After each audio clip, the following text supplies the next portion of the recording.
guys, welcome back to my channel.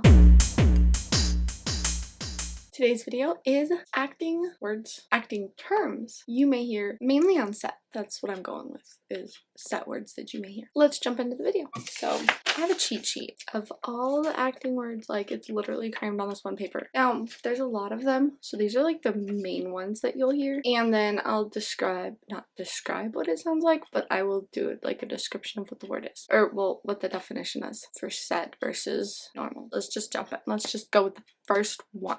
Quiet on set. Shh, don't make a sound. Because they're about to start rolling and they don't want any noise at all. That means no noise from anything.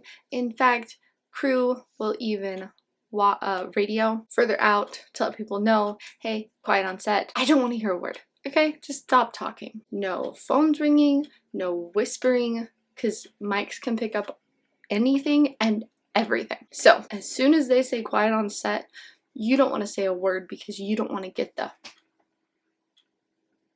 dirty look of shh. So just remember that.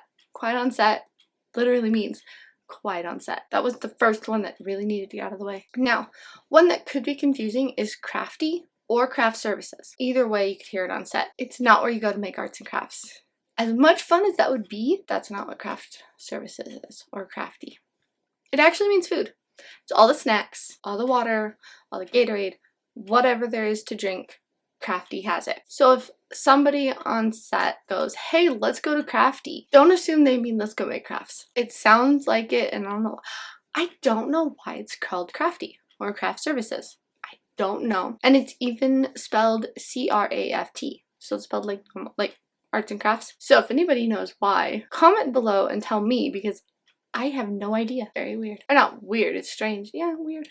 Strange. It could be either of those. Now, these are some words that you'll hear during filming. Background action, action, cut. Background action always comes before action. Background action is so the background actors can start moving. So then whenever they call action for the actors to start talking or doing their actions, it will flow seamless, but it always goes background action if there's background actors in the scene. Obviously, if there's no background actors, they're not gonna yell background action. They're gonna yell background action, action. And then if they like the way the scene went, or even if they didn't and they need to redo it, it's cut. Because some scenes take more than 1 to 2 takes. Some can take, I don't know, 50? Okay, some can take 5. It just depends on how complicated the scene is, or the dialogue, or background wasn't the way they wanted them to. It varies on if they like it or not. And then if you hear lights, speed, camera, lights is lighting. Okay, they want to make sure that it's lit, such as my lamp, because I don't have the greatest lighting in this corner of my bedroom. So we get weird lighting from a lamp. Let's see if I can make it less weird.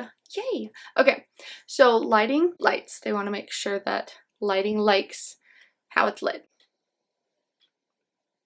There you go. Lighting likes how it's lit. Speed means sound is rolling. So sound has the microphone up, they're turned on, they're collecting everybody's talking right now. Okay, because they haven't called quiet yet, or well, they called quiet, but sound is picking up sound because that's literally sound's job. So lights, lighting, sound is speeding. If you hear someone say sound and the sound guy responds speeding, it means sound is being picked up and the sound is running and they can hear what. And then camera rolling, and then they yell quiet on set, and then they call action. You don't need to know like all the specifics of acting terms for set because there's a lot of them. I'm just giving you the general ones that will help you, especially if you're new to set. You've never been on a set a day in your life. So that way you will know something about something with some terms. But this can also apply to people who've done acting before and just maybe took a little break and is getting back into it, or anybody who wants to learn acting terms that you may hear on set, whether you're on set or not. Theater terms have very different terms because obviously they don't have a camera. Rolling means, well, the camera's rolling, and the word rolling means they are ready to film some action. Whether that be dialogue, walking, running, jogging, skiing, snowboarding, surfing, any of it, that means they're ready. Standby. They've got the camera ready, the lights, the sound, they are ready to film. And the director calls action, and then the sound guy says, wait, the director's gonna call standby because the sound guy is picking up you can't hear it, but there's a helicopter or a biplane outside my window. Well, not right outside my window, flew over our house. Microphones can pick that up.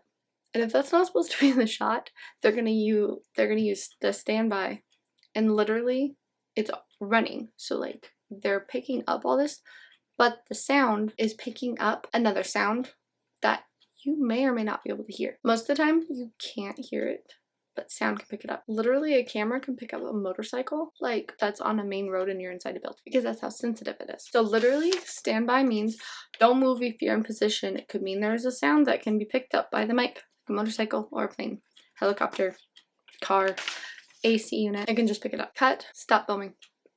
Don't like it. It's either finish the scene, don't like how it's going, we need to redo it. Cut just means cut the filming. So the sound, the camera, not the lights because they get moved. They don't usually just turn them off. So a call time. You're gonna get, this is not a call sheet, it is a calendar. You're gonna get a sheet of paper. More than not, it's gonna come in your email. But it'll be a sheet of paper and it's going to list the project name and all the pertinent information. And then it's going to list the day that the filming is and the time. Now, it's not going to list same time for everybody because not everybody has to be there at 7:30 in the morning. They only need 3 people there at 7:30 and 3 more people there at 9:30 or 2:30. It's going to list what time you need to be there if you're going to be filming that day. Your call time is always the time you have to be to set, and you always want to be at a set 15 minutes early. Always, no matter what. You want to be prompt and on time. 15 minutes early means you can find where you need to go, put your stuff where it needs to go, get you where you need to go. On time means early. Early means on time. Sorry. Early means on time. If you're 15 minutes early, you're on time. If you're on time, you're technically late. And then if you're late, especially if you're background, if you're late, they might be like, no, we don't want to. No, we don't need you. We have enough background. And then you lose your job for the day. So always remember, be on time. So your call sheet is very important. Learn it. Study it. You can actually look up sample call sheets online, and maybe that'll be a video for another week, is how to read a call sheet. If I can find my call sheets, maybe I'll do that video, because it can be, call sheets don't always look the same, but like I said, different video. Sides, again, something else that you need to learn. We're just gonna use the paper again. These are sides. That's it. That's a side. Okay, so side you get for an audition, but also sides tell you what scenes they're filming each day. It's also on like a, most of the time you're not gonna know the production schedule. I did know my production schedule, like specifically what scenes we were filming each day, but you're going to use your sides, and it could be 2 pages, it could be 6 pages, it could be 20 pages. It just tells you how many scenes and what scenes they're going to be filming that day. And it's important to know what scenes you're filming so that way you know what lines. So blocking, block the punch. Oh wait, no, it's not that kind of blocking. Where they put you, the camera. I'm perfectly not centered in the frame. So blocking would be having one actor not centered on the frame, other actor, like say right here, where that way you're both in the frame, and they block where they want you to stand, and they'll mark it, because say you're going to be walking into the frame, you don't want to end up too close or too far away, so they'll mark it on the ground with tape, some kind of tape that you can see, and not just like a little teeny piece. Like they make like a T. It's not a T. They make a T because that way you really can see. It's not just a small little line. It is marked so you can see, and when they've blocked you, it's because they've already seen it through the camera lens with the lighting and they like it. So don't move the tape. Don't fudge where you're standing. You need to stand where they put you. Okay, we have 3 more terms. Dirty the frame. If you dirty the frame, it is, say there is an actor standing right there. That's their shoulder. This is their head. This is their shoulder. And they're standing just about there. It's to show, okay, it doesn't work because you can see my arm, but it's to show the, like, seeing one part of an actor in the frame to give a sense of distance between the actors. So if you have an actor standing right here and you're like looking over their shoulder, then, and you can see part of them, so it doesn't just look like the actor's talking to nobody, because sometimes you need to give the illusion of looking at someone, and that's called dirty the frame. So if you heard that, that's because that's what the director wants or camera or whatever. They want that so it looks, so the illusion is you're further apart than you are. And they're just gonna stand behind you with the camera like right here. Pickup, not a pickup truck. It's needed to refilm a part of a scene or a scene. Now it's gonna take 14 days to film, but actually they're only gonna be filming for 13 days.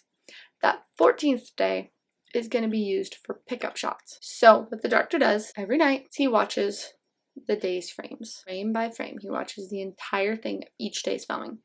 And then if he doesn't like something, he'll make a note of it. And on that 14th day of filming, he might call in the actors that were in the scenes that he didn't like for pickup shots because there was either some kind of noise or somebody stumbled or it looked off. There's reasons that there's going to be a pickup shoot day, but that's why.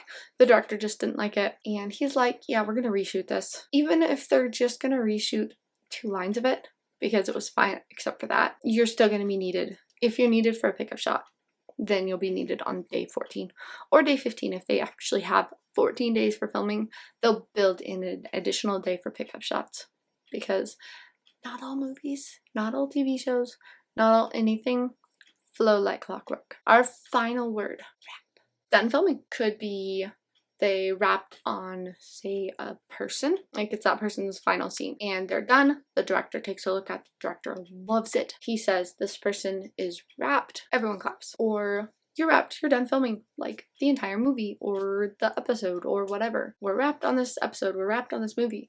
Everyone claps, especially if it's been a long day or a long week or a long month, whatever, however long it takes to film. It just means that you're wrapped. You're done. Movie's going to the editing phase. That is what wrapped means. I'm glad you guys joined me on my deep dive into acting terms that you need to know. Now it's acting terms you may hear on set. So if you guys like this video, go ahead and subscribe, like, comment what types of videos you'd like to see, and I will see you guys back next week, hopefully with another video. Bye.